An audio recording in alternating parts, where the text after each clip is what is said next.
Hey everybody, it's Lavender Town, and today I'm going to be taking children's toys and turning them into monsters. Now, children's toys have been terrifying to people for a long time, which is why the haunted or possessed Victorian doll is somewhat of a mainstay in the horror movie genre. But today I thought it'd be more fun to do modern kids' toys, and we're starting with Barbie. Now, Barbie has been popular for a long time. She stays relevant by constantly changing form to be the shape of whatever the female ideal is of each era. Barbie is a fun fashion doll who tells you you can do anything, but there's also a dark side to her. She represents an impossible ideal. When you look at this doll, do you ever think, what would it take to actually look like her? Would it even be possible? When you say a girl looks like a Barbie, is that even a compliment? I decided to make this monster a representation of everyone's anxieties about Barbie. There's been a lot of complaints towards Mattel in the Barbie line, saying that she's too skinny and it's impossible, that her neck and her waist would not be able to support the size of her head. So that was my main inspiration for this character. Basically, I wanted to show her weak and bending under the weight of her own head and show an extremely emaciated back. And then using her dolly flexibility, I made it so that she's looking up at you even though she's bent all the way down. I find it interesting that Barbie falls under fire for these criticisms so much, when there's other dolls that have even more extreme proportions, but I think that's really what it comes down to. Barbie isn't that far off from a regular human being. She's just out of reach, so much so that you might want to actually look like her, but it will never really be possible. She falls into a kind of uncanny valley, a sort of temptation to reach for something that you can never really achieve, at least not without harming yourself. So this one turned out a lot scarier than I even wanted it to. There's something so disturbing about that face, and I made sure to put in her permanently high-heeled feet, which are kind of weird to look at even on the doll, but especially messed up on this monster. Next up, I'm monsterifying a Hatchimal. Now, when I discovered this, I thought this was perfect for this challenge because Hatchimals are one of the most disturbing toys I've ever seen. I looked up a commercial to see how they actually work, and I was treated to this strange and sort of off-putting commercial about how to make your Hatchimal hatch and what to do if it's not responding to you, and I don't know why. I mean, there's really nothing scary about it, but when I watch it with the lady's voiceover and just seeing these disembodied hands keep reaching in and out of the frame, lifting up the egg, rubbing it, and listening for different weird sounds to come out of the egg, I found it really creepy. And then when the Hatchimal actually poked from the inside out, I was super freaked out. I'm sure if I was a kid I would find it actually really cool because it's sort of like the natural world, and I mean, I was really into animals, but at this point, especially when I'm looking for something to be scared of, I found a lot with this video. So I decided to make a disturbing, messed up Hatchimal. Basically, it just didn't come out how you wanted it to, and there's an inherent mystery with these creatures. You never know what you're going to get.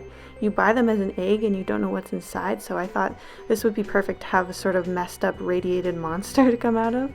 I tried to keep with the rainbow aesthetic that comes with the Hatchimals, so it has these bright colors, but if anything, that just makes it more disturbing. It was partially inspired by Annihilation, which was a really great movie I watched the other day. I thought it was really interesting.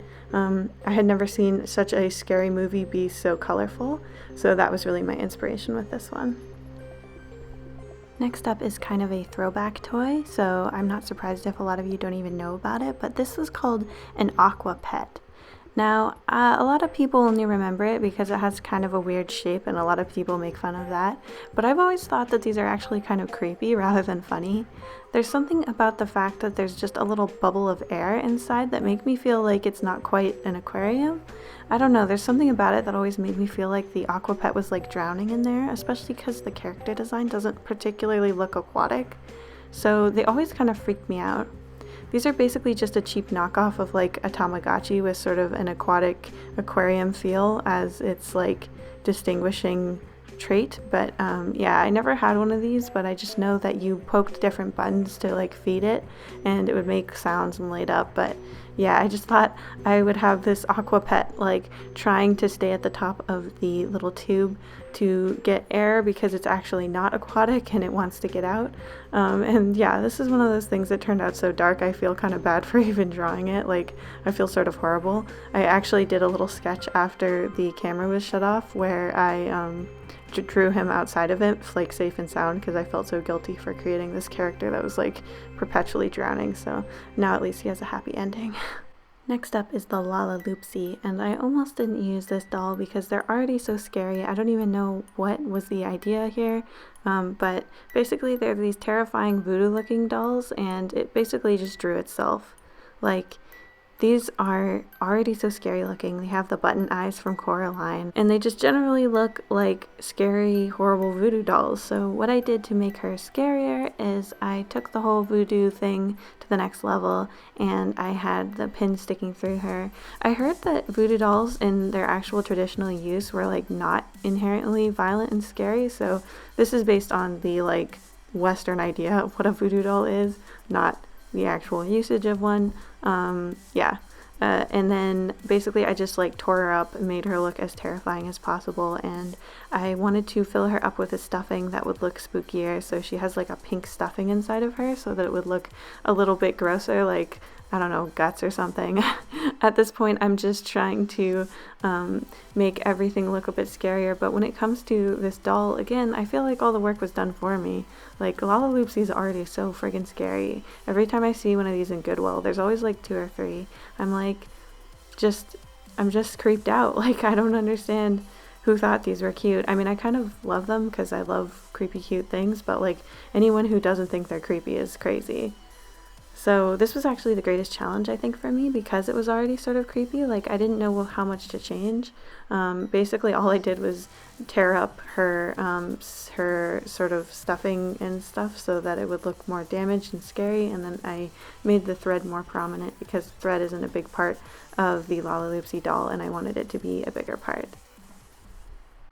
Last up is Baby Alive, and of course I'm going to be doing Baby Undead or something like that, but Baby Alive is actually scary to me, like for real. When I see these in toy stores and stuff, I'm really creeped out.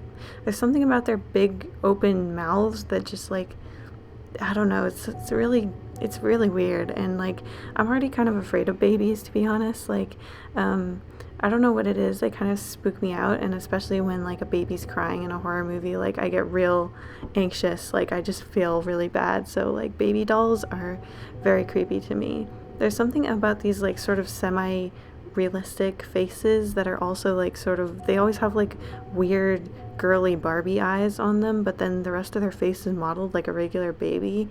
I don't know, it just creeps right into Uncanny Valley for me. So I'm not even sure if I made her any scarier than she already is to me, but basically I just accentuated that big open weird mouth that they have, and then I made her sort of an undead version. This one was a little bit cutesier, or at least it was supposed to be, since the other designs were so gross and creepy, but I think I accidentally made this one really creepy again. I basically just gave her a really undead looking palette, and I tried to make her skin look really spooky and like weird, but yeah, she turned out really scary too. That giant mouth is just super messed up, and then her sharp little baby teeth are really disturbing, and I tried to make the like weird difference between her semi-realistic face and her eyes and her tiny body present as well, because that's a big part of what's scary too about a baby doll for me. And yeah, the whole thing just turned out very disturbing. So what did you guys think? What was the creepiest one, and what was the one that turned out the cutest and the least creepy? And do you have any toys that used to scare you when you were a kid? It's August, so I'm already getting excited about Halloween. Basically, as soon as the craft stores decide it's time to start selling Halloween ornaments, I'm like, it's Halloween time. So expect a lot more creepy videos coming out of me for the next couple of months. Stay safe out there, guys.